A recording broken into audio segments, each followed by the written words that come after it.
Hello and welcome to this review of my Elektronika MS 7002 keyboard. Last week we looked at a modern Hall effect keyboard from China, and now we're going to take a look at a Cold War one from beyond the Iron Curtain. This keyboard is a donation from a viewer, thanks mate, and it's a pretty cool one. It's a new old stock drop-in replacement module for the Elektronika MS 6102 terminal, which was used in military installations. It was made in 1990 in the USSR for the Red Army, and it was completely untouched. The box and the cellophane it was in was still sealed and everything.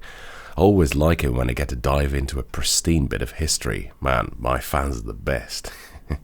He also sent me some surprise dried local fish called Jamaica, along with instructions on how to manually remove the guts and everything, which was a bit weird.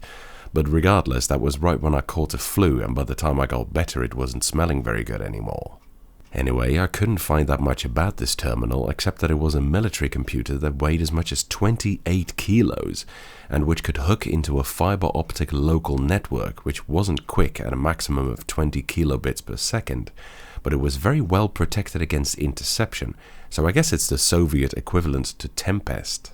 The company, Elektronika, was the major brand used by the funky-sounding Soviet Ministry of Electronic Industry, Ministerstvo Elektronické Promyslosti, apologize for the doubtless terrible pronunciation, who, naturally, had a state monopoly. Apparently the brand name is still in use in Belarus. According to the person who sent it to me, basically all electronics in the Soviet era were produced for the army, and consumer electronics were made from leftovers or stolen from factories. They spared no expense in producing these for the military, but at the same time most of it was copied from Western technology and therefore obsolete as soon as it came out. An interesting thing is this card here called an etiqueta, which describes the physical characteristics of the keyboard.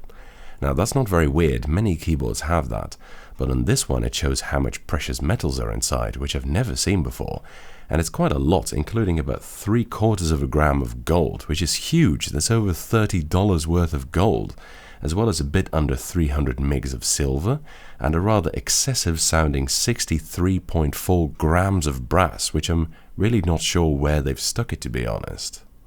This is very typical of Soviet engineering. They were prepared to throw in lots of precious metals, as those have many superior characteristics, but not just that, their amounts were also specified so that the metals could be reclaimed in the event of breakage.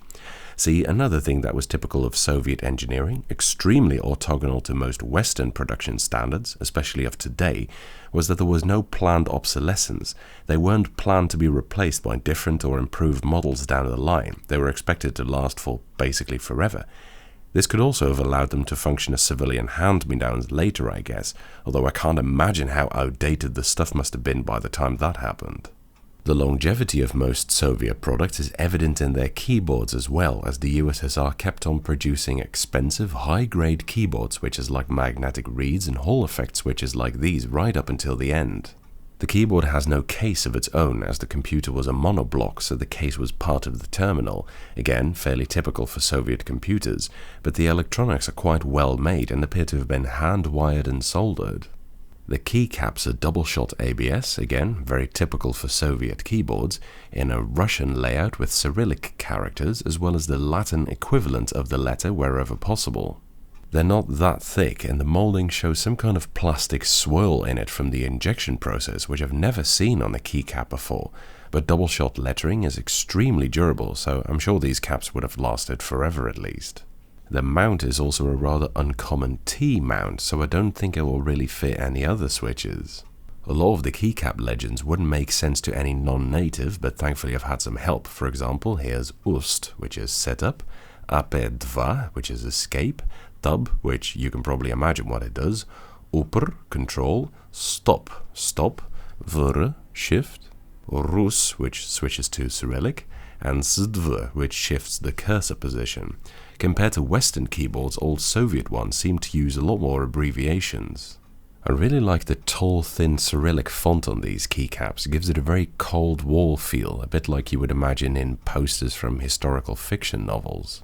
The layout is kind of weird, not just in terms of the strange modifiers, but also in a rather unconventional placement of the navigation cluster, which is to the right of the numpad and the alphanumeric block, as opposed to betwixt them.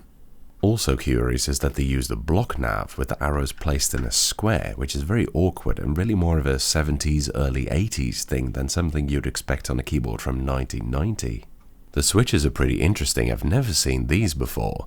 They're a type of Hall effect switch, which use electromagnetism to detect key presses, but they're not the more common Tesla switches, which were clearly based off of microswitches' single and dual magnet series. Instead, these use a very different design with a clear shell and 2 coil springs placed in the corners, along with 2 magnets in the slider. Now, microswitches SW series clips into a metal frame which is attached to the chassis, and using some simple tools it's not too hard to get them out, making them easily replaceable in the field.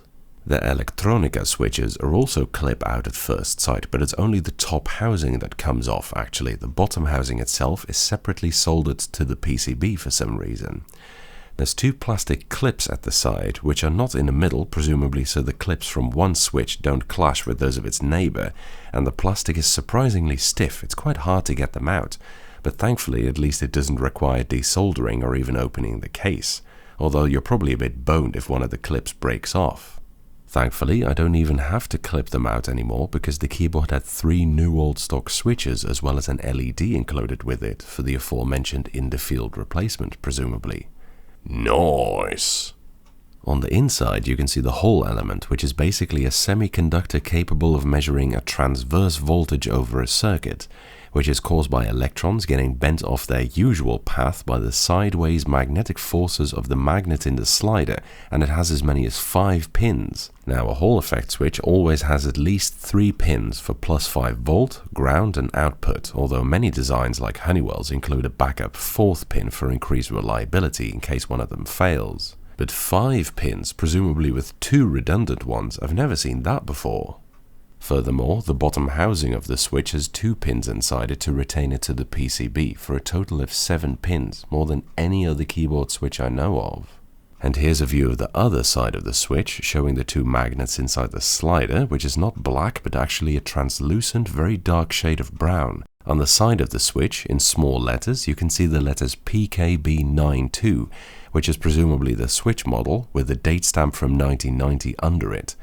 Imagine how much easier it would be to unravel, for example, the mystery of the Alps timeline if all Alps switches had a date stamp on them. Now, I had wondered why they would put 2 coil springs in there in opposite corners, and I thought perhaps it was to combat binding.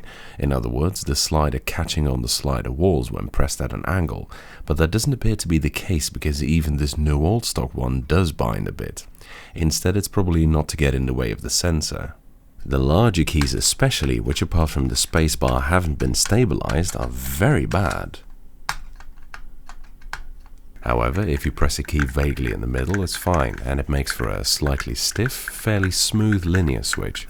Not having a case, it's a bit hard to accurately gauge what it would have sounded like in actual use, but here's a sample of the typing sound anyway.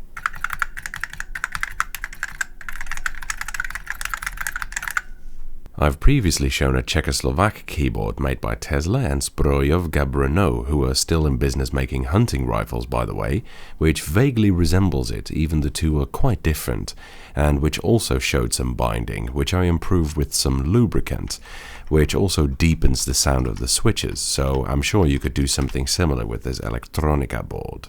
To be honest, I'm not sure that key fill was their primary focus when they made this thing though. They really seem to have been hammering on the durability, reliability and even serviceability aspects here. The tin traces don't even have solder mask over them, so you could just solder a wire directly onto them if you so desired. And being hand-wired, the components aren't too crowded. They even made the PCB double-sided and out of FR4, which is basically a fiberglass composite bound with epoxy, while most Asian keyboards of the time, for example, used single-sided FR2, which is resin-bound paper, which is much cheaper. There's also this curious disc thing in the top left corner here, of which I'm not really sure what it is. I suspect it's a battery holder, although I'm not sure how you're supposed to get the battery in. That, or maybe it's an incredibly bare-bones speaker or beeper of some sort. Overall, this Soviet block monoblock was a really nice trip down history lane. It's cool to dive into this old technology from time to time. That's it for this video. Thank you for watching. I hope you enjoyed it. And following is a typing demonstration of me typing on this keyboard. But because it's a Cyrillic keyboard, of course, it'll work out to some random rubbish. See you next time.